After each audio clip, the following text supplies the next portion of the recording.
also happen to be President Nixon's grandson.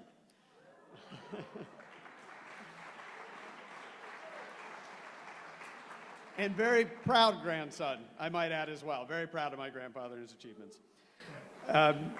I'm also very honored to be here tonight with Daniele Stroup, who is our new board member at the Nixon Foundation.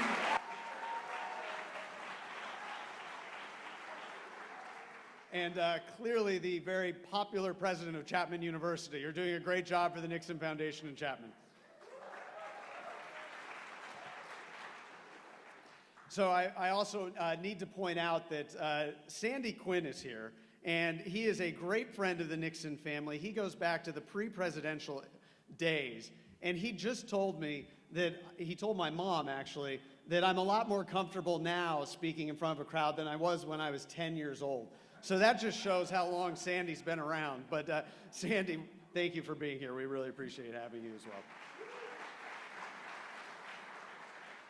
So I'm very excited tonight because the Nixon Foundation has such a great relationship with Chapman University. It's really a unique partnership focusing on scholarship, research of presidential history, and I know we're doing some new things. I don't know if I'm allowed to talk about them or not, but certainly with the arts and other things that we're looking to partner with Chapman on, it's a really unique relationship. So we're so thankful for that, and we're so thankful that we can have this really special event here tonight, this inaugural event, in partnership with Chapman.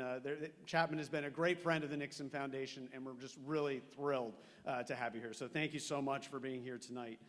And, you know, thank all of you for being here, because you know what? I love this Nixon Library and the Nixon Foundation because, of course, it's about my grandfather and his legacy. But what really makes it special is seeing each and every one of you here. You make it special. And it's events like this tonight that make the Nixon Library unique. This is an event where we will get to explore and debate great ideas and great topics that are on the minds of Americans. And if it weren't for all of you here tonight, this wouldn't be possible. So it's events like this and people like you who make the library so proud, make the library so special. So I'm very, very honored and proud to be here. But it's also a little bit nerve-wracking for me to be here because my job tonight, not only to welcome you, is to introduce Dr. Lisa Stroup. And the reason why I'm a little nervous is that she is the dean and a professor of communications at Chapman College. Yes, that's great. And she has invited Sarah Sanders, who is, I think, one of the great press secretaries that we've ever had, also great at communications. And we're hosting an event on communications with lots of people who really know how to communicate well. So what am I doing talking to all of these people? They know far more than I do about communicating. So I'm a little nervous about being here tonight, but I know it's going to be a great evening. So when I started to look at Dr. Stroup's resume and her biography, I was reminded of a quote by Margaret Thatcher. And Margaret Thatcher said, "In politics, if you want anything said, ask a man. If you want anything done, ask a woman." And the reason I say that is because when looking over Dr. Stroup's resume, you really see someone who's a doer. She may be an expert in saying and communicating, but she is truly a doer. She is the inaugural dean of the School of Communication and an endowed professor at Chapman University.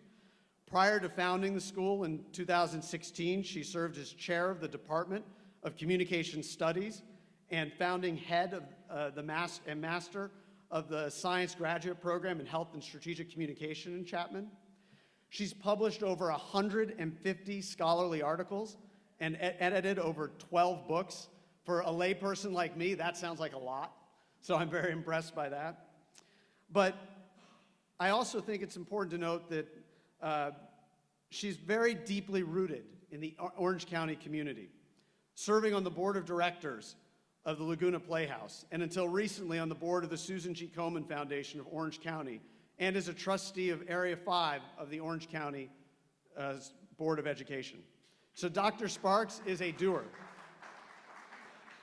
So with a resume like this, it's no wonder that you hear her 3 daughters, who I'm sure she's very proud of, when they talk about their mom, say, if anyone can fix anything, it's mom. So we're very proud to have you here tonight, Dr. Stroup. The stage is now yours. Please come up, and we look forward to your remarks.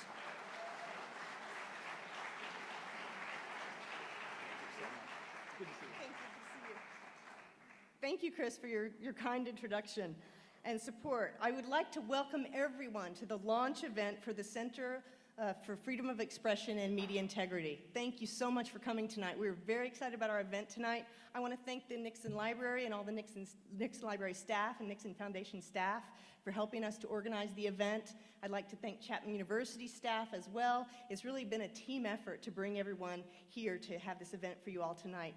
I'm sure you're thinking, what is the purpose of the Center for Freedom of Expression and Media Integrity? And we have a lot of things that we'd like to accomplish. This is our launch event, so we're really excited that you guys can be a part of this and share this with us. But let me just kind of tell you a little bit about what we think is the purpose, and it's evolving, it's not static. And so we welcome your ideas from the community members, ideas from students, and so forth as we launch the center, and it'll grow over the years. Essentially, free speech in America is at a crossroads, and the battleground for its future exists on college campuses and within media outlets, right? The Center for Freedom of Expression and Media Integrity, our goal is to advance and promote the ideals of free speech and balanced media, while at the same time monitor and challenge the media bias and assaults on free speech. So that is the core of the center. And I would add that the center right now has three major components. And one is the Great Debate Series, which is essentially what this event is about tonight. Okay, and it's about bringing people from different viewpoints and who have different ideas to debate and dialogue, and to have that in a form that's not chopped up into sound bites. So tonight's event is going to hope to accomplish that goal, and we'll continue to have more events like this over the next few years. The second part of the center is really launching how do we define media integrity, right? From a research perspective, how can we take evidence and statistical analyses of defining and operationalizing media bias, media integrity, and all the terms around that, and what's happening with journalism these days. And through that research, can we then educate the public on accountability and responsibility in reporting, and what's the difference between opinion-oriented news and real journalism news, like when I was trained as a journalist back a long time ago. So that's the second part, and it'll be very much evidence-based and grounded in research. So that'll be really interesting to come. Look for some white papers around that. And then the third part of the center is really around launching our Bridge USA chapter, which is a student-led chapter, completely student-run. And so the students of Bridge USA will get to decide, following the rules of the larger Bridge USA national organization, following the rules, how do we learn to listen to each other? How do the students have dialogue with each other about the topic of the day, right? Things that you may see in the news. And really from a student perspective, ground up, having those discussions in a free setting, right? And so the center really is centered around, no pun intended, those major prongs at the moment. It will continue to evolve. We're super excited about seeing how that plays out. I will not take any more time at this point, so I want to end with a quotation from Steve Jobs, and it's the following. Your time is limited, so don't waste it living someone else's life. Don't be trapped by dogma, which is living with the results of other people's thinking. Don't let the noise of others' opinions drown out your own inner voice. And most important, have the courage to follow your heart and intuition. I think that's a really powerful quotation that also embodies what we're trying to do with the center. I think all of us involved with the launch of the center and the ideas behind it and the support behind it, and we want to thank our community leaders for helping to make this happen. It really takes courage for all of us to stand up and unpack these ideas and principles. So all involved with the center and its mission are truly courageous, and I'm deeply appreciative for the outpour of support in what we aim to accomplish for our students and our community at large. Now let me introduce the most courageous and supporter love of my life, my amazing hubby, Chapman President Daniele Stroup.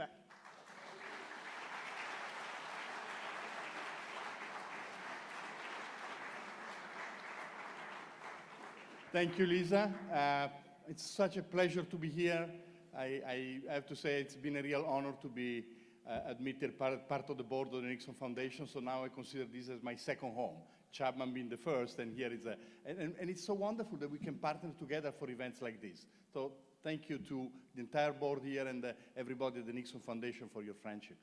Thank you, Lisa, for your introduction, and you know, I want you to know how proud I am that you had the vision for the creation of this Center for Free Expression.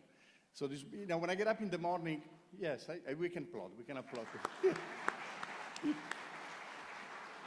And by the way, she told me I shouldn't speak more than 3 minutes, so I'm gonna try to be a good husband and listen to the orders from the wife.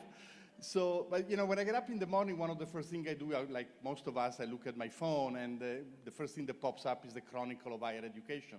And the article today on the Chronicle, the lead article, was the fact that last week, Columbia University canceled the panel on abuse of human rights in China. And they did it under pressure, obviously, from people who don't want that to be taught. So that is the first answer to the question that I always ask myself, do we really need a Center for Free Expression? And the answer is yes, we do. Statistics show, and you know, statistics are not always reliable, but they show that about 60% of the millennials believe that speech should be regulated.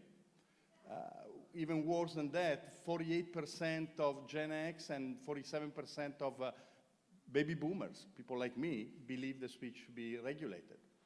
A large number of Americans believe that we should maybe pass laws about, and this is a statistic that was actually published on the Washington Post, about limiting the freedom of the press, because we want to avoid press that is either emotional or biased or inaccurate, which of course would leave us very little to watch at home at night.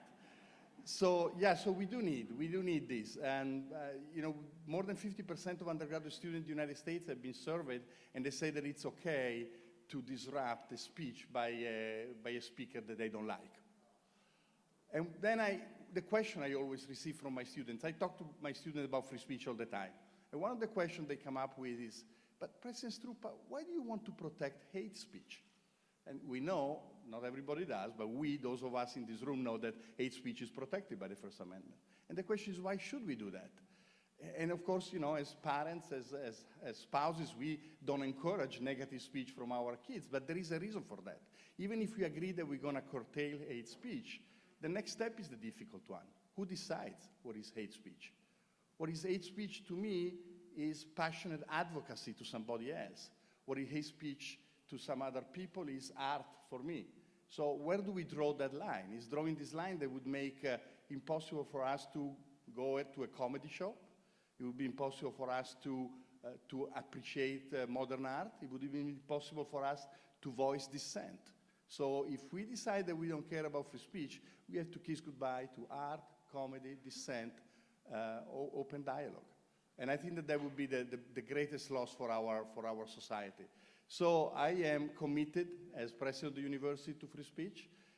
We talk about that all the time, and I'm so proud that the School of Communication put this together. I'm really proud to invite to the podium the executive director for our Chapman University Center for Free Expression and Media Integrity, Brian Kaya.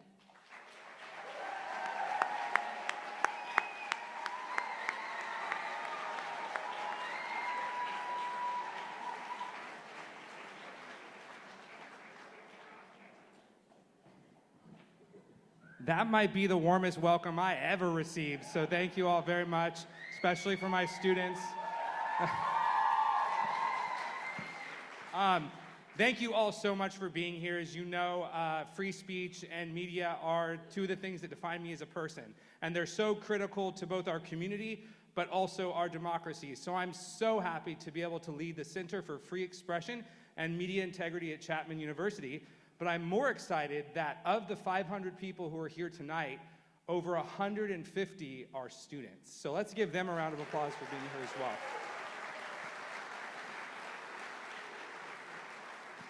well. Many of my students, so you get extra credit. Just kidding. I don't want to get fired by Dean Sparks. So quick ground rules for this evening. So the point of the conversation tonight is civil discourse. And I'm sure that many of you in this room might disagree with certain things that you hear. Many of you in this room might agree with certain things that you hear, but I ask that you be respectful and recognize that the vast majority of people in this room came to listen, to understand, and to challenge, and not to be disrupted. If you want to disrupt us, then I will ask, if that happens, that you respectfully leave, because you have a time and place for disruption, but it's not going to be here tonight. I'm not going to let our event be ruined from a heckler's veto, respectfully. Thank you.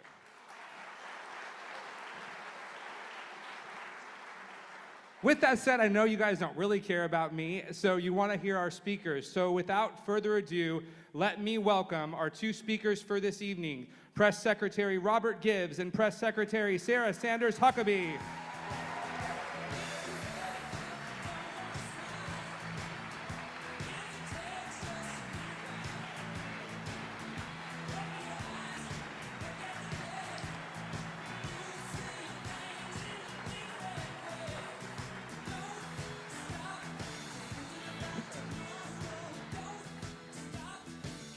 All right, well, we are all very excited that you're here. Thank you so much for doing this. I heard a rumor that it was either coming to speak at Chapman University or signing up for Dancing with the Stars. We actually signed him up while we were backstage. So next season, he'll be ready. That's all, well, that was actually Robert's joke. I stole it. I would be on Dancing with the Stars for about 13 seconds before I got booed off. So I might, if we have time, have you dance tonight.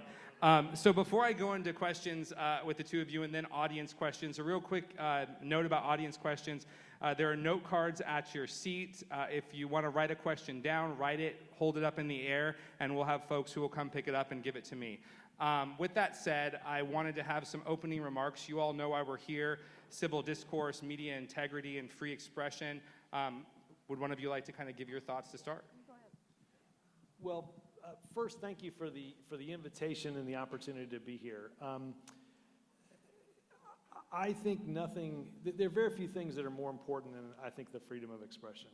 And I think it is so tremendously important that if we're going to have the types of debates that we have to have in a representative democracy, that we have to figure out how to get back to a discourse that is more civil, that allows people to sit across from each other and understand the difference in their viewpoints, but not question the integrity of those they sit across from.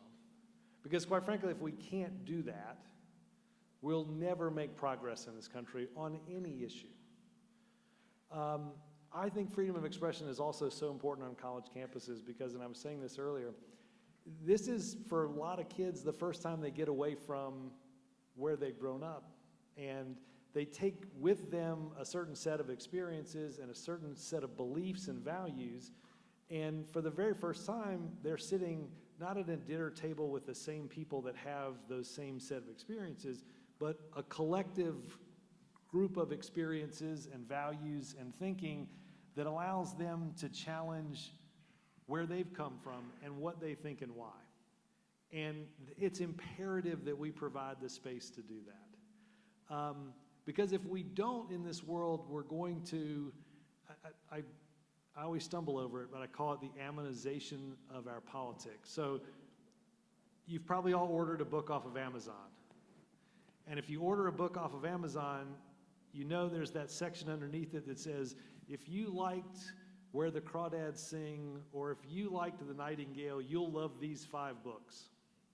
And it works really well if you're trying to find a good book. But if that's how we approach the discourse in our politics or in our beliefs, if I say, if you like Hannity, then you'll like O'Reilly, and you'll like Fox and Friends, or if you like Maddow, you'll like Chris Hayes, and if all we do is get into our silos and listen to and like what we already think and already believe, how are we ever going to approach the ability to try to think a little bit differently? And if, as I said earlier, and I'll wrap up with this, if we can't get past the demonization of the person that sits on the other side, it's really, really hard because not one of our problems is like wine. None of them get better with age. Our public policy problems only get more complicated the longer we put them off because we can't sit together and talk about them. So I'm excited to do this here tonight and excited for the step that the university is taking to provide an even greater area with which this can happen for students. So thank you.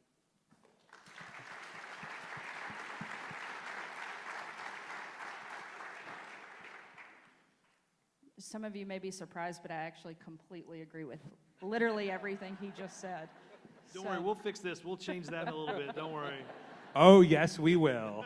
I thought we would set the tone right by me agreeing with you on everything from the beginning, but I'm sure that'll probably change a little bit over the course of the evening. But I think that it's such a great example that the two of us can sit here, and such an incredible thing that you all are doing here with Chapman University to bring people from different sides of the aisle to sit down and have a civil conversation about varying opinions. And I think it's a really incredible opportunity that you are creating such a special forum that allows for this type of discussion.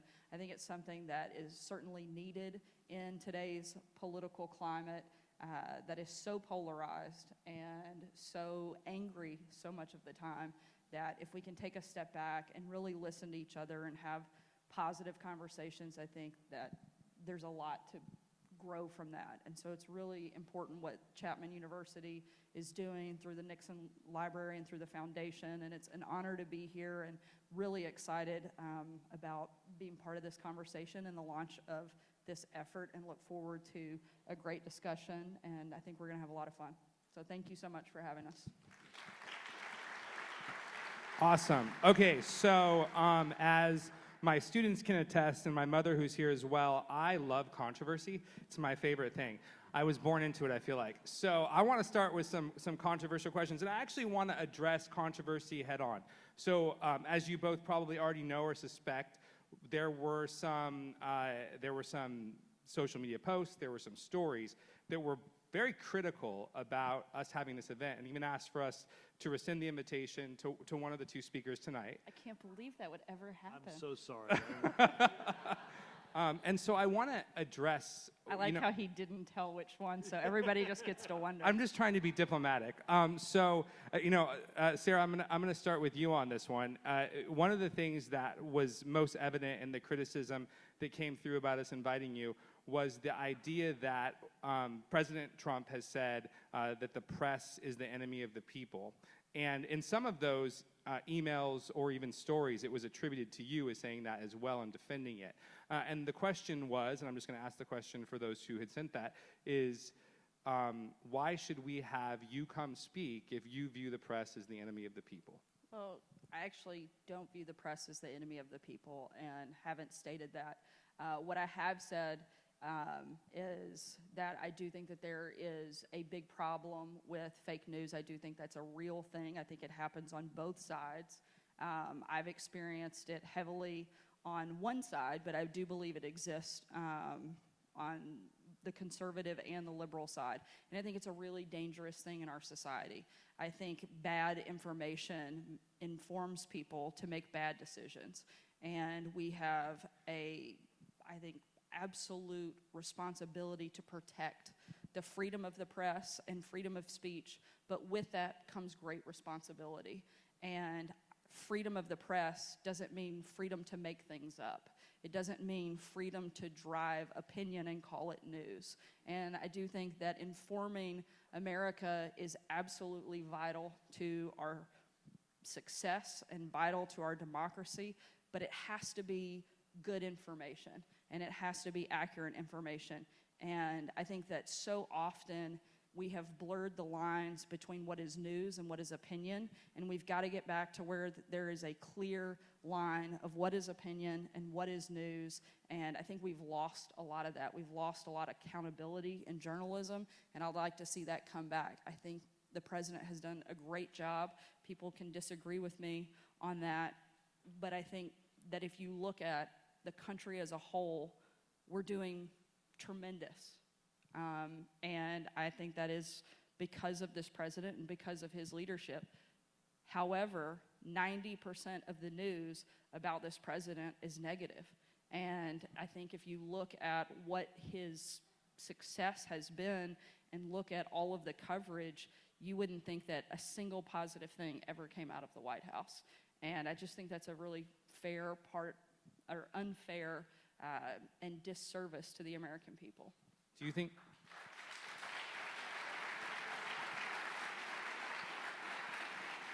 Do you think that that's because of the way he approaches media and his tweets? I think it's because the media hates the president. I think they didn't want him to be president. They never wanted him to be president, and he became president. They said he would fail. They said the economy would collapse. It's booming. Everything they've said about this president has been wrong, and the media doesn't like to be wrong. And he calls them out. I think sometimes it makes that relationship much tougher and a lot more tense than it has to be. But that's who he is. He's a fighter. I think that's why the American people like him for the most part. The ones that do, they wanted somebody to come in and fight back against a media that they felt was totally out of control and didn't match up with a lot of the country's values and the policies that they wanted to see enacted. Now, Robert, you would. So, Robert, you might think that you were free from controversy when coming into this event, but there was actually an article in the OC Weekly that wasn't so pleased with Sarah coming, but was also very unhappy that you were coming as well. And in that particular, At least they were consistent. Misery loves company, right? and OC Weekly is one of the most consequential publications in Orange County, and one of the things that they said, why are you laughing? It is. I like the OC Weekly. I mean, I like the LA Weekly and the Irvine Weekly better, but I'm biased. So, but I think it's a fair point, and this was one of the main criticisms, which they were unhappy that you were being invited because when you were press secretary, you defended a drone strike that President Obama authorized that killed an American. So do you care to address that? Yeah. So, well, I'm going to answer it in a couple different ways because there's two different drone strikes. One drone strike was on the leader of Al-Qaeda in the Arabian Peninsula. This is many years ago, Anwar al-Awlaki, who was a U.S. citizen who went to Yemen and became the commander for Al-Qaeda in the Arabian Peninsula. And he was killed in a drone strike, and he was an American citizen. I remember being asked by NPR, of all people. They said to me, I think the question was, how can an American citizen feel like they're not going to go, say, sit in a cafe in Italy and be killed in a drone strike? Be careful with Italy. The president of Chapman's Italian. I want to make sure it's okay for you to go to a cafe in Italy. So I said, first of all, is that a serious question? Because I said, just to be clear, and look, I got this on a bunch of campuses too. Like, how can you advocate? I said, look, let's be clear. This guy he renounced his American citizenship. He became a leader in Al-Qaeda. I said, the risk you take of doing something like that and of coordinating terrorist strikes. You remember the Detroit bomber. You remember some of the bombings that happened in Africa. This guy was the ringleader of that. We shouldn't apologize for the fact that we took that person out. The mistake I did make, and I answered this as I was leaving a debate in the 2012 election, was the question that this article probably referred to as his son was later killed in a drone strike. And I think my answer was, somebody asked me about it, put a video camera from it, and I said, well, I should have said I don't know the details because in reality I didn't. I'd gone from the administration. I did not know what the intelligence was on Anwar al-Awlaki's son. I didn't know that he was killed. And my answer was flippant, and I said, we all probably wish he'd had a better father. I shouldn't have said that. Not because he shouldn't have had a better father, he should have. That wasn't the part that was wrong. the part was, and I think this is the lesson that I would say is, I answered a lot of questions, and I was always happy with the fact that when you do a press briefing, about 3 hours later, the transcript comes out. Somebody in the office or you read the transcript. You think, okay, I don't have anything I want to change. Put the transcript out. And I took it as a point of pride that in the 2+ years that I briefed, I never had to take a transcript and annotate it with an asterisk and explain why the answer I'd given wasn't factually what I wanted to give.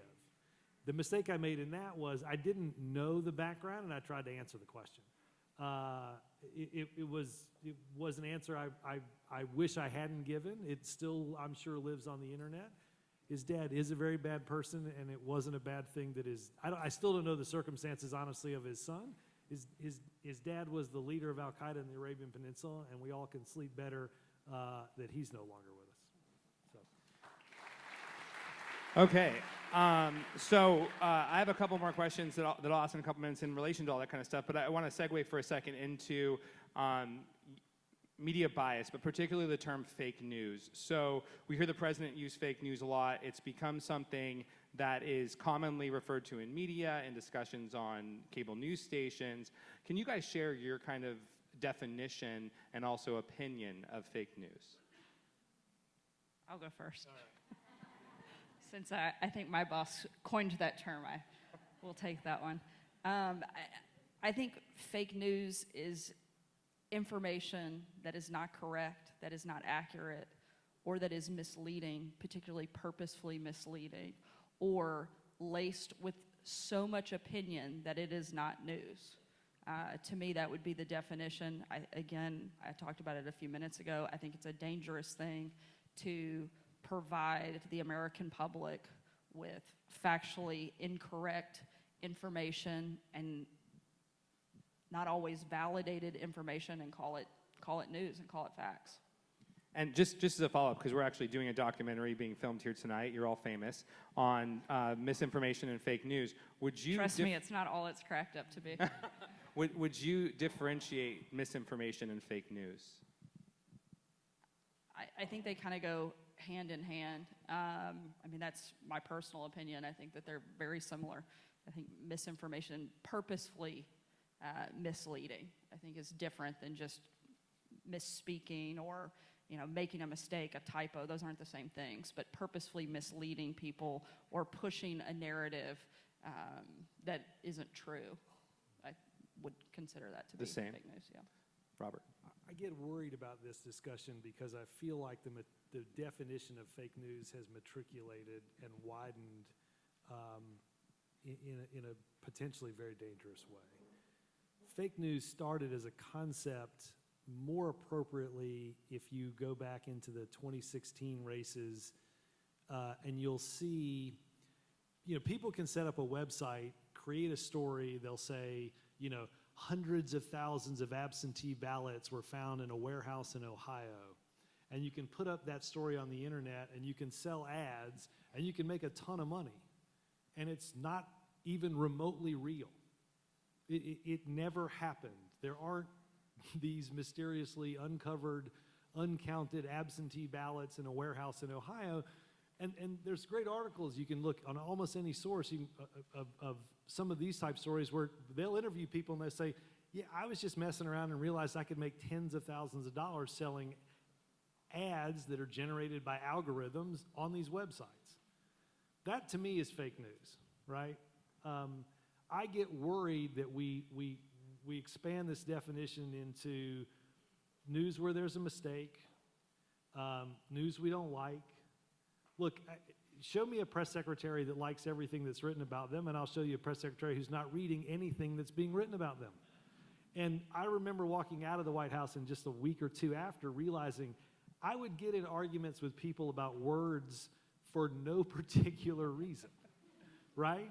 And you'd think back and go, like, that's not even the point of the story, and I'm arguing this sentence structure, and it's just stupid, right? It's not even central to it. I get worried that we're going to take the very real and dangerous weaponization of untruthful information, and the weaponization I mean is coming from overseas by people that are seeking to undermine our democracy, and we're going to paper that very dangerousness over by worrying about if somebody makes a mistake, we call it fake news. And I will say this, we cannot have freedom of expression and a rational civil discourse without some basis of fact and truth. We can, if all we're trying to do is structure a system where we have a civil discourse, but that civil discourse isn't based on some foundation of what is true and what isn't, then it's just talking to talk.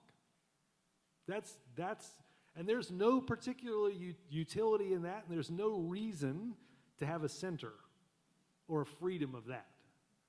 Let's have a discourse that's based on good faith, good dealing, truth and fact, and then we'll be able to make progress. But let's be very careful that we say, I didn't like that story in the Washington Post, I didn't like that story in the New York Times, I didn't like that story on Fox News, it's fake news. I remember, and I was telling this story, I remember being on the road in 2007, and all of a sudden these stories would pop up. We used Blackberries then. I'll explain it to you later. And I kept seeing this story that Barack Obama was born in Kenya. And I picked up the phone. I remember we're on the bus, and I called back to the headquarters, and I'm like, this thing keeps popping up in my clips. I don't know what in the hell it is. This is the silliest, craziest thing I think I've ever could imagine. And I talked to the research director, what do we have? What do we have? And she said, well, the state of Hawaii gives you a copy of your birth certificate. That's the highest documentation that you can get from the state of Hawaii. I said, you have that copy? Yes. Scan it, put it on the internet, create a link for it, put it on the website. And here's how dumb and naive I was. This is 2007. I thought it was solved. I thought I've got from Hawaii a replica of the birth certificate that says Barack Obama was born in Hawaii. It was like 2014 when that story finally somewhat subsided. But my guess is if I did a poll in Ohio right now, I bet I'd find 20% of the people who would tell you that Barack Obama was born in Kenya. That's both a mistake and fake news, but that's fake news.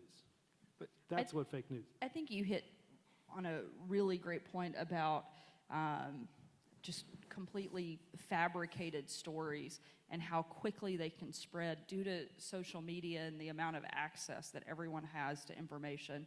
And that's why fake news can be such a dangerous thing, is once it's out there, it can take weeks, if not months or years, before you can ever correct that story. And that's why I think it's so important that we have accurate information that's out there.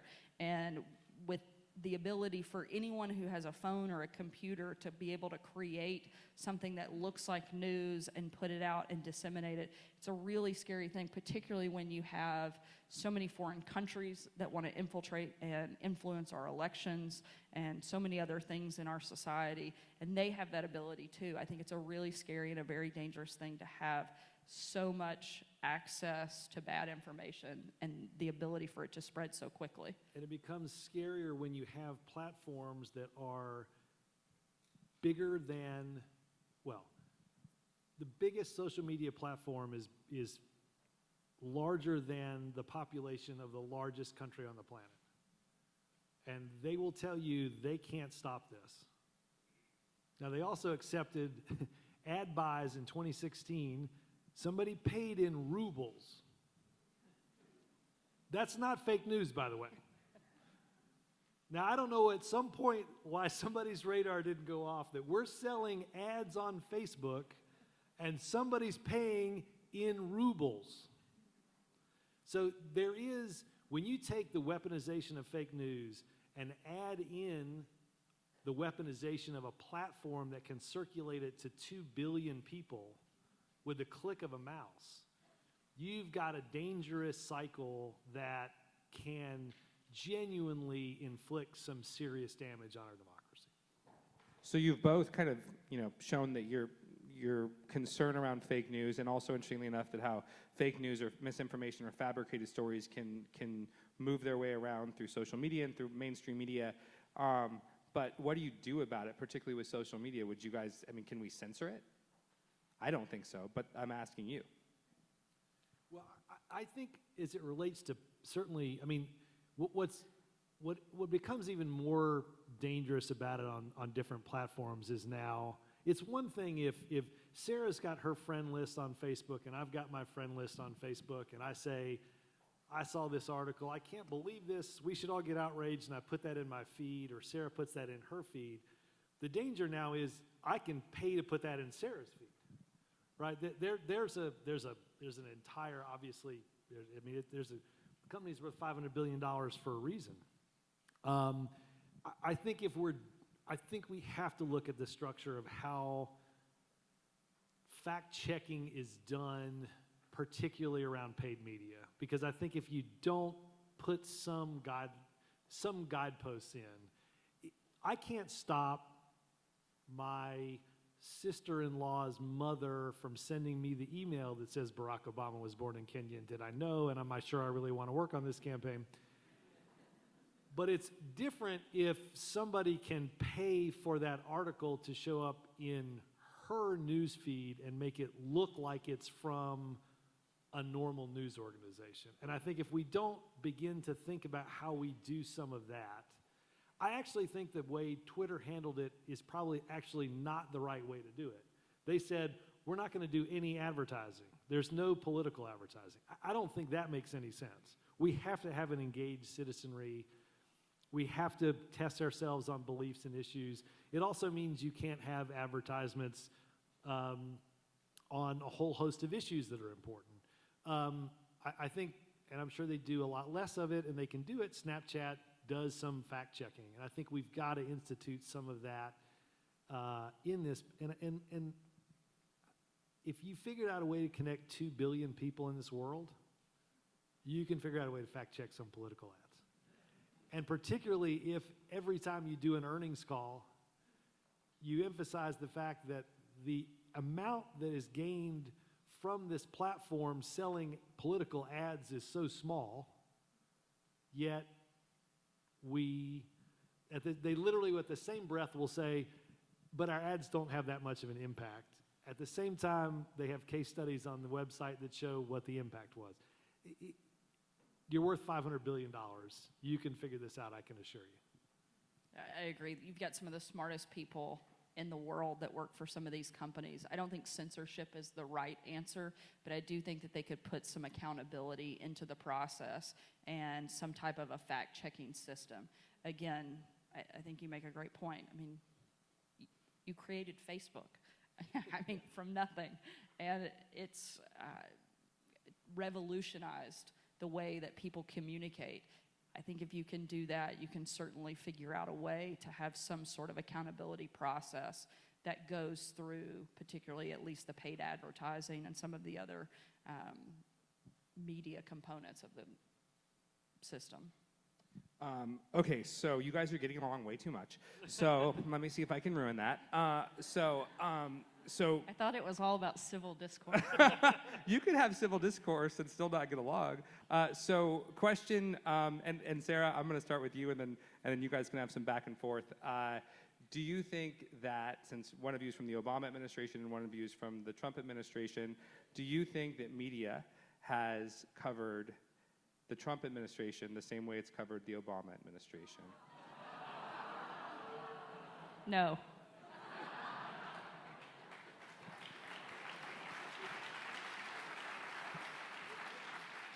However, that being said, I don't think that means that he didn't have difficult questions, that he didn't have anybody that pretends like the tension between the White House and the White House press corps is new, hasn't been paying attention.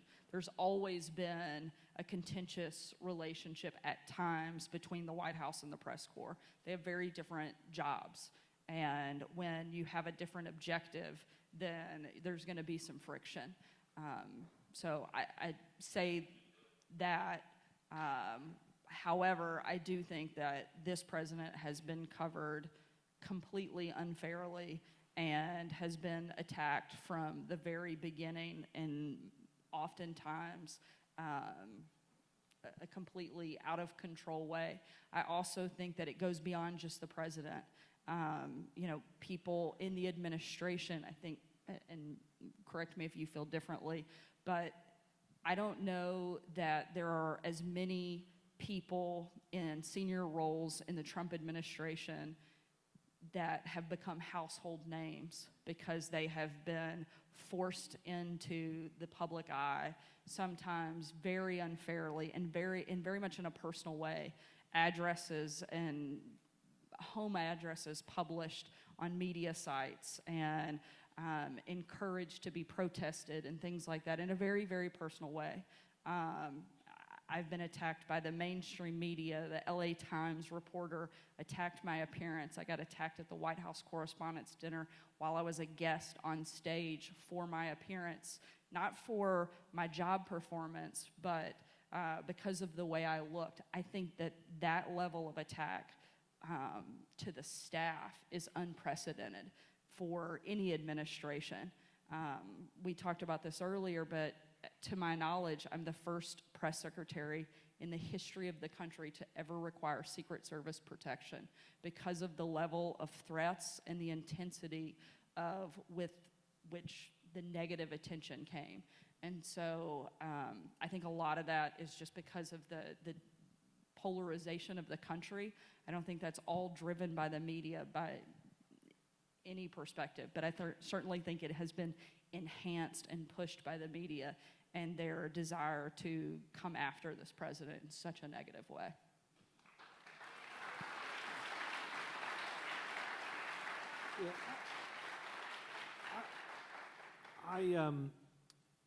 One of the first things you do, one of the first things I did as press secretary was meet with the Secret Service and them explaining how they were going to install an alarm system in my house that connected to the basement control center for the Secret Service. And it's sort of a sobering meeting. My parents got letters. I once got a letter that addressed, that mentioned my son. And I remember I went to see the Secret Service and I said, you're gonna need, if I ever find out who this is, you're gonna need a lot more guns than you have right now to stop me from doing something pretty crazy. I'd say the hyperbole has gotten way, way overstrong.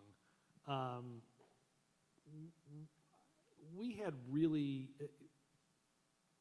we all have those hard days.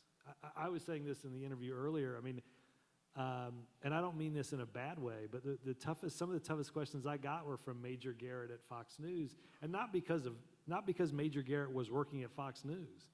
Major Garrett's a really smart reporter. Jake Tapper was a really smart reporter, still is. And you get tough questions. I think the structure of how this White House is covered is different than the structure of the way our White House was covered. I do think that the way that I think Sean Spicer's first foray into the media was a lot more damaging than just a skit on Saturday Night Live for both the press and for the administration. And I think what's also fundamentally different, and I don't mean this in a bad way or a good way, it's just I think this is true, and I actually said this to Sean before he started. There's long been a strain on the conservative side and on the Republican side to run against the media. Right? I remember in 1992, I was in college, the Gore campaign, Clinton-Gore campaign, and I remember following my mother home one day, and I got out of the car, and I'm like, Mom, did you see what somebody put on your car? And she had a Clinton-Gore bumper sticker, but it said, actually somebody had put a sticker over it that said, annoy the media, vote for Bush. I think one of the reasons that the coverage is somewhat different is you also, in this current president, have a president that wants to run against the media. He wants to wake up every morning and fire up his base by complaining about or pointing out about or doing something that gets those folks riled up about something that's happening in the media. It's a talking point. And I'm not saying it's a good thing or a bad thing. It's just the reality of, because one of the things I told Sean, I said, one of the challenges you're going to have is you leave your office and go down to that briefing room, you've got to represent the administration. You stand behind that podium, you represent the administration. The challenge you have is when you walk out of that room, part of your job is you've got to represent the press inside that building. You've got to say, no, wait a minute, that photo op needs to be open. No, wait a minute, we have to have press come here. No, we have to stop and wait for them to come. You have to be their advocate. And I said, you're going to have that in a building in which some people are going to be distrustful of you because you're an advocate for them, because quite frankly, there's a natural agitation around it. So I don't think this is all caused by Trump. I'm not saying that, but I think every morning you'll see it, trust me, tomorrow morning it will happen. I can assure you, if it hasn't already happened like right now. You know, I don't know if TiVo's a thing anymore, but he's TiVo'd, I can assure you, some late night Fox shows. He'll get ginned up. He'll watch some of the impeachment hearings, and that system will gin up. Now, the difference is, when I was in the White House, 22 million people watched the evening news. And that used to be what press secretaries, in this room in the White House, they'd set up a stage like this. The president would come out. He'd have the press corps as they are in the back. They'd have a nice event. You'd have your message of the day. And in the Reagan administration, 50 million people turned on one of the 3 networks, and that's how they got their information. And they told their friends about it. By the time I was in the White House, that 50 million had dropped to about 22 million. I looked this up on the way, 67 million people followed Donald Trump's Twitter account. 50 million people watched the evening news in 1980 when Reagan was president in a country of about 220 million people. The 22 million that watched it during the Obama administration were part of 310 million people. Right? So there's a platform that allows the president to communicate directly. He wants to communicate directly. They've structured it to where he communicates directly. But he also, trust me, he is happy to argue balls and strikes, and he's even happier to be the manager thrown out of the baseball game. It's part of what he does, and it's part of what keeps the balloon in the air. I agree with part of that. Now we're getting somewhere. So I do think that you're right, that the president uses that as a tool, but I think he has to. I think the press has created an environment that is so aggressively against him that if he doesn't use some mechanism, Twitter is usually the item of choice, and he has to have something that he can push back, that he can tell his side of the story, because so much of the news and so much of the coverage has none of his story in it. And I think it's actually a refreshing thing that you get to hear directly from the president where he is and what his thinking is at any given moment, whether you like it or not, whether you agree with it or not. I think it's a good thing that the leader of our country is so open with what he's thinking. And I think that's a positive thing that we have that access. Didn't always make my job easier. So there were moments where we could have used without maybe a little bit of that access. I would have been fine without 1 or 2 of those items and those thoughts being out there. But I think the idea of that accessibility is a great thing. And I think it's revolutionized and changed the way that any person coming into that office will have to look at the presidency as a way to engage with the voters. And I think that's a positive thing that the president's brought. No, I think the direct engagement is great. I was one of the first in our White House to join Twitter. It wasn't a big thing. It had been in the ether for 4 or 5 years, but it wasn't nearly the platform that it was. I joined after having watched a presidential press conference. Essentially, I sat on that side where the staff sits, and I sort of watched the Q&A in person and on Twitter, and I realized this was great because I didn't actually have to ask 15 reporters what they thought about the answer. They tweeted it all out. And I could figure out, all right, I don't have to talk to Sarah, I do have to talk to Brian. You can figure out sort of who you, that to me was the utility of it. But no, the direct engagement is important, and it always should be. I just think, you know, that some of the, I mean, you saw this last week at the, I mean, for all of the agenda setting that I think is done by the president in many ways in a crafty and a way that benefits him, there are those times, I mean, you saw it last week in the impeachment hearings, essentially attacking the ambassador or the former ambassador while she was testifying. They may not have said it out loud, but there's nobody in Washington on either side that thought that was productive. It isn't, and it wasn't. And, you know, his average is certainly better than a coin flip, but there are going to be times in which that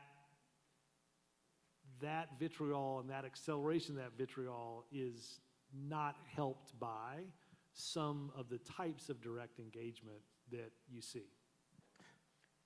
That's probably true, but at the same time, I also think the people that were watching that impeachment hearing, most of the country probably didn't think the entire thing was very productive and a huge waste of time.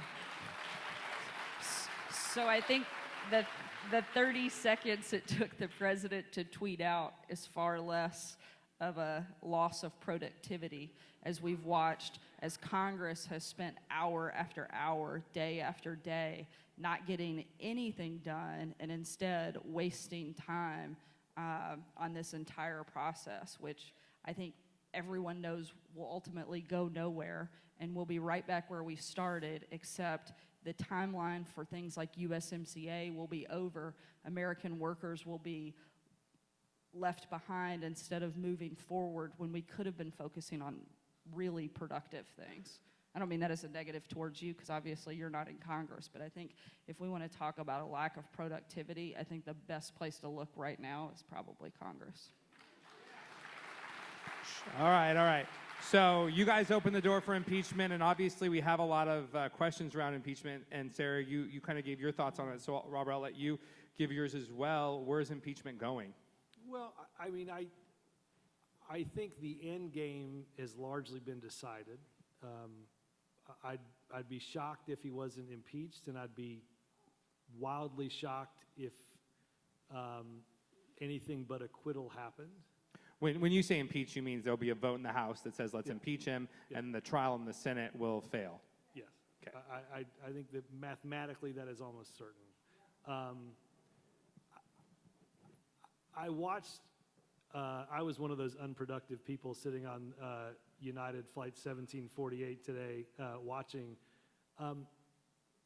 Today was not a good day to be the president.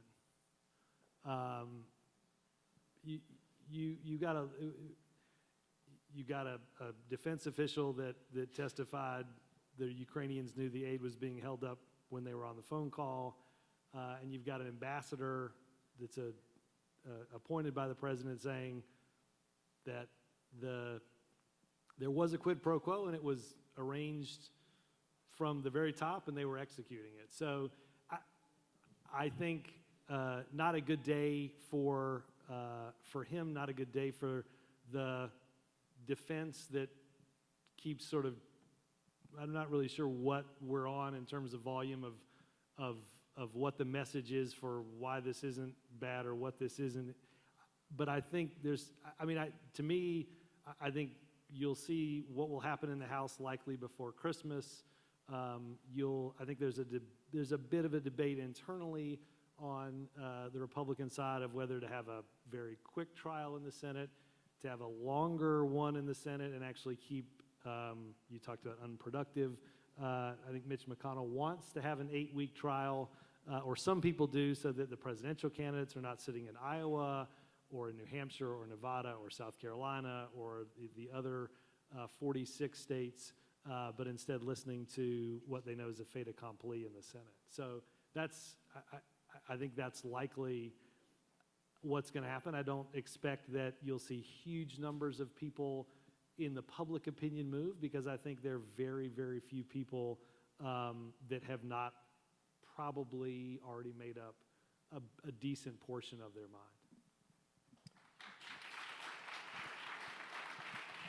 Can I just add two things on that? One, I actually think if Mitch McConnell does that, it's a mistake, because I think it would be spectacular to have Elizabeth Warren and Bernie Sanders spending all of their time campaigning in any state that they pick, because I think either one of them would be an incredible contrast to this president. Their ideas and their policies are so wildly out of touch with the rest of America that I think it would be a really good thing if we could actually help them spend as much time as possible campaigning so that America can see just how bad their ideas are. Let's applause more questions. And my second point is, I think every day that you're president is a great day, because you get to be the leader of the greatest country on the face of the planet. And no matter how bad the day is or how good the day is, being the president of the United States is the privilege and the honor that only a few people will ever hold. And I think it is one of the most incredible roles that you could ever take on. And I think even on its worst day, it's still probably got to be one of the best and most important jobs in the world. Okay, so I've been adding questions into my questions and summarizing some of them. This one's really good. I'd like to think one of my students wrote it from Chapman. So I'm just going to read it verbatim because I think it is a really important one. When you're hired to speak for someone, the expectation is you'll deliver a message that does the most benefit or least harm to their image. What is your responsibility to the truth when it might be damaging or unflattering to the person you're serving?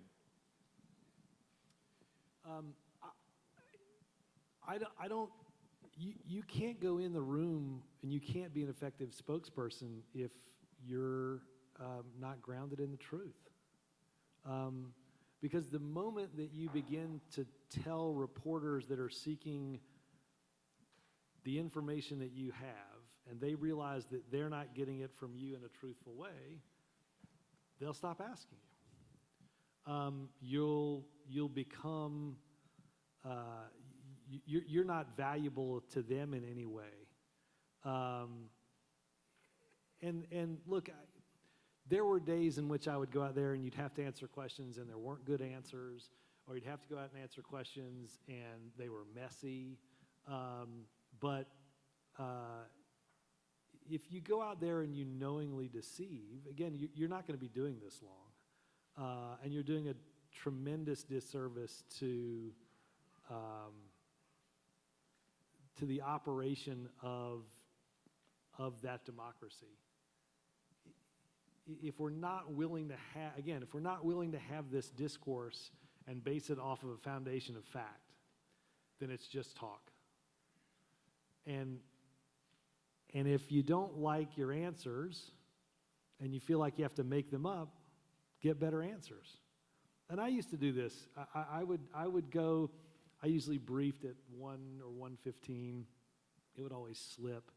And I would say to somebody at a 10 o'clock meeting, guys, you don't have an answer to this. And I'm on TV at 1 o'clock. And we can do this one of two ways. Either you fix the policy by 1 o'clock, or turn on any TV in this building and I'll fix the policy at 1 o'clock.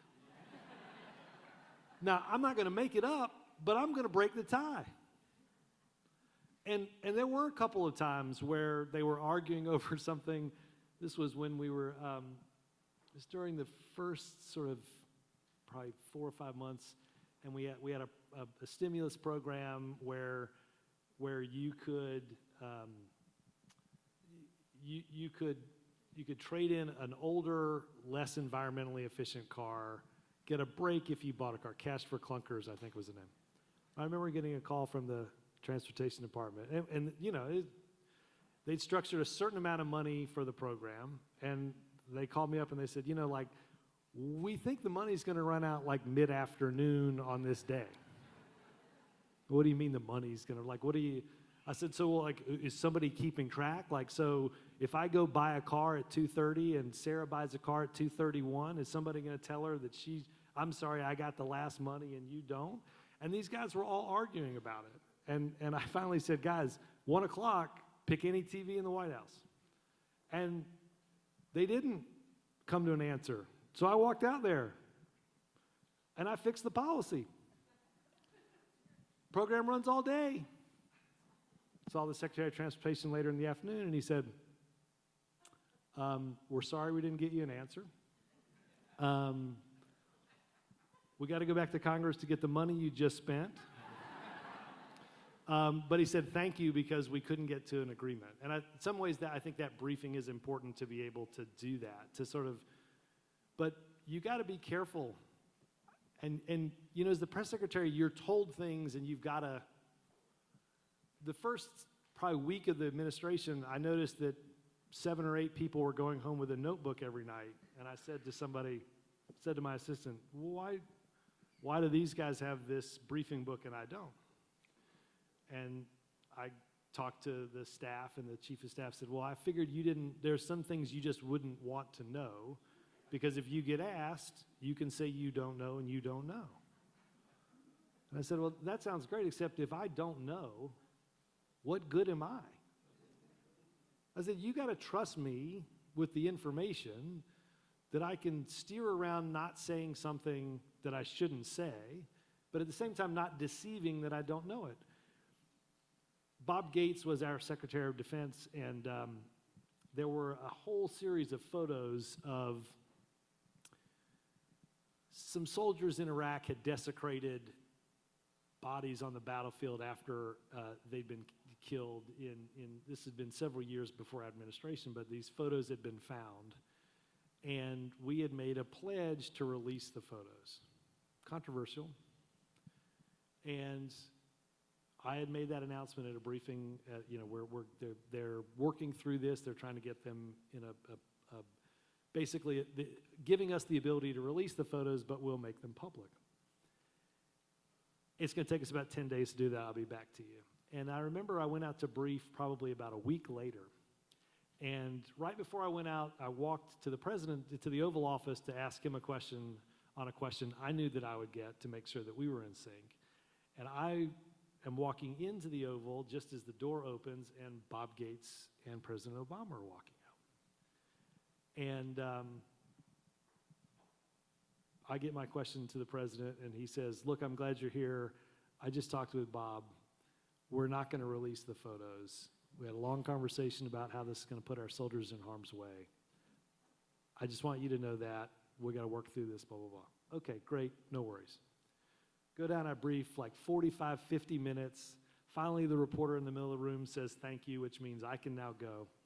And I never should have even looked back. I turned, and I'm starting to walk off this podium right here, and somebody says, hey, when are the photos going to be released? And I'm sitting there thinking in my mind, like, I know the photos aren't going to be released. And I remember I turned around, and I looked, and I thought for a second, and I said, I may have information on that for you sooner than you think on the photos. And I kind of elongated the answer, and now everybody in the room knew something was up. But I remember thinking that split second, if I said, oh no, we're going to do this on Wednesday, or we're going to do this next week, or again, that isn't as much in the realm of deception that I would worry about. That's in the room of, I'm out of the loop. But if anybody in the answer to that question is going out there to say something that's not true in order to make the answer better, I would suggest the best thing to do is get a different profession. I completely agree with. And to add to that, I think part of it too is that to be an effective spokesperson for somebody else, you have to actually believe in the person or the entity that you work for. And I think that makes such a difference. You can't effectively talk about in essence, sell something if you don't believe it yourself. And so I think if you don't support the policies and the agenda of the person that you work for, it's impossible to be effective. The other part of that, and I know this was something that you were very good at, was making sure that you were in sync with the person that you were speaking for. And my understanding is that President Obama was very good about making sure you were present, as was President Trump. He was very good about making sure I was always in the room. And he knew that I couldn't deliver his thinking and his message if I wasn't there to gather all of the information, if I didn't get to see things take place as they were happening, and instead trying to have somebody else explain it to you. And so I think it's incredibly important for whoever that spokesperson is to always be in the room. It was one of the first lessons that sort of got passed down from press secretary to press secretary. I think Marlon Fitzwater was one of the first people to really hammer this home, was you have to be in the room. If anybody tells you that you can't be in the room, then tell them they're welcome to go to the podium, because you can't do your job if you don't have all of the information. And I think that's such a vital part, and something that I'm certainly appreciative that the president understood for me. And again, my understanding is that President Obama and you had a very good relationship, and that makes a huge difference. And that seems easy, and it isn't always. We did 12 3-hour meetings at the end of the first year, this is the end of 2009, to review our Afghanistan policy and to make recommendations and adjust our troop levels. 12 3-hour meetings, 36 hours. And after the first meeting, the chief of staff comes to me and says, hey, the Pentagon wants you out of the room. These were in the Situation Room. The Pentagon wants you out of the room. And I said, why? And he said, well, because they don't want political people in the room. And I said, well, everyone in the room's political. How are we going to start doing this? And then I said, do they think that he's looking for political information in these meetings? And I remember I reached over on my desk. The great thing, you have a pass at the White House, but the press secretary is so recognizable that I never had to wear it. You probably didn't have to wear it. It's the best part. Right. Secret Service knows who you are. They just wave you through. But I reached over, took my pass, and I handed it to the chief of staff. And I said, well, I just handed it to him. And he said, well, what's that? And I said, well, if I'm not in that meeting, I don't need to be here. Because that same point Sarah just made. If the President of the United States comes out of a 3-hour meeting, which is a teleconference with the generals in Afghanistan, and I brief after that 3-hour meeting, and 45 minutes of questions in that hour-long briefing are about a 3-hour meeting that I just got a 3-minute recap in, what good do you think I am? And I said, I'm sure you can find somebody that would be happy to do the 3-minute recap. But that guy ain't me. And he walked out of the room, and I kept my pass. And in 36 hours of meetings, I spoke for less than 2 minutes. It was the last question of the 12th meeting. After the president had agreed on adding 30,000 troops, he said, how are we announcing this? And my answer was, next Monday at a speech at West Point. That's it. That was my weighty contribution to the 36 hours. But in a safe were pages and pages and pages of notes that I would use, and hundreds of pages of briefing material, because you can't have that discussion with those reporters. You can't be that conduit of the information in that room unless you're hearing and seeing what's happening.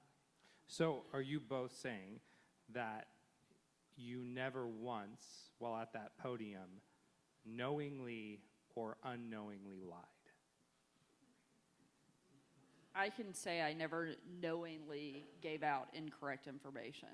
That doesn't mean that you don't make mistakes and that there aren't moments where you have to come back and fix a number you gave, or you got information that wasn't correct, or things change. I mean, it is a very fluid operation, and things are moving 1,000 miles a minute. And so something that may have been correct when you heard it, that you told to the crowd was right at the time as you knew it, may not have been right at that point. And so certainly there were mistakes and moments, but never knowingly gave out incorrect information. Yeah, never knowingly did. The challenge the press secretary always has is you're an information gatherer. So if you remember when President Obama sworn in the first time, Justice Roberts messed up the oath a little bit. And I asked the White House counsel the first day I briefed, which was the second day of the administration, and I said, there's nothing wrong. We're all good with this, right? Nope, fine, no big deal. President's signing executive orders, doing all this stuff. Okay, go to the briefing room. I get a question because people were asking questions. Nope. I've talked to the counsel. Counsel's talked to the Supreme Court. Though the oath wasn't word for word, it's still okay. 5 o'clock that afternoon, I get a call. Hey, come down to the Chief of Staff's office. Okay. It's always a bad thing when you walk in the Chief of Staff's office and it's already full. And I said, hey guys, what's up? Justice Roberts is on his way back down to re-administer the oath. And I remember, I won't repeat what I said. Why not? Come on, just give us a little tea, just a little bit. Absolutely livid. And I remember talking to the folks in the council. I asked you specifically whether this was a problem. I said, this is day 2, and we are way out over thin ice. And so, and what I said earlier is you've got to be that representative press in the room. So Justice Roberts was coming down. They were going to do this in the map room. We were going to put out a statement at like 10 o'clock that night. Hey, the oath got redone. Everything's cool. Go to bed. See you in the morning. I said, not happening. We're not doing it that way. And I said, you guys have called the shots up to now. I'm my prerogative on this thing. I said, I'm going to go get 3 reporters. I wish to this day that I'd put them in the room. I did not. I put 3 reporters outside of the room where Justice Roberts re-administered the oath. They saw Justice Roberts and Obama come out of the room, and then I had I had the White House counsel brief the 3 reporters. You do get that nice, like, hey, you know what? Why don't you go tell them why the oath didn't work the first time? Because I've already told them based on your information that it worked. And so you've got to be that advocate, and you've got to, I remember thinking there on the second day, like, it's really hard to gather information. And you've seen this in other White Houses. You saw this in the second Bush administration on Iraq. You had press secretaries that had to get sidelined because they unknowingly passed off what somebody else knowingly knew was a lie. And once that happens, it's really, really hard to go back in that room. And you see this every day. If people don't feel like they're getting the right information, they're distrustful of any of the information that they get. And it creates a cycle whereby nobody trusts anybody else.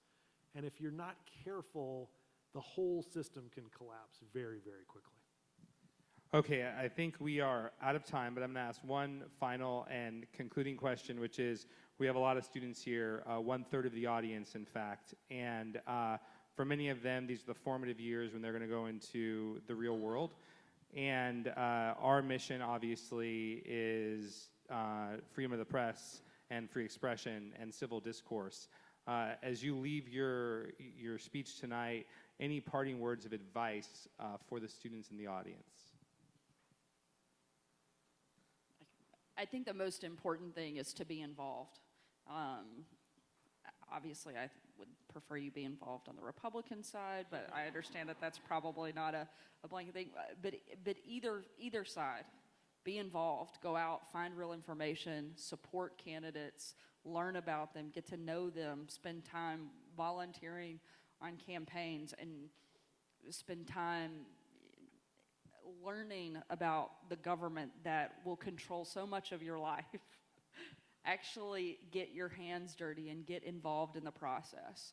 Whether you want to be a reporter, go and intern at a newspaper, get involved in some capacity and really learn about the art of whatever it is that you want to do. I think it is so important to really spend time and engage, and hate to say this, but don't be lazy. Like, take time to really look at information, make sure it's good, look at where it comes from, pay attention to whether or not it's an ad or whether or not it's an actual real news source. But take time to really participate in the process. Don't just take things as it's given to you. And I think the most important thing you can really do is just to be an active participant. Don't just sit back and watch from the sidelines. Totally agree. I mean, yeah, that's good.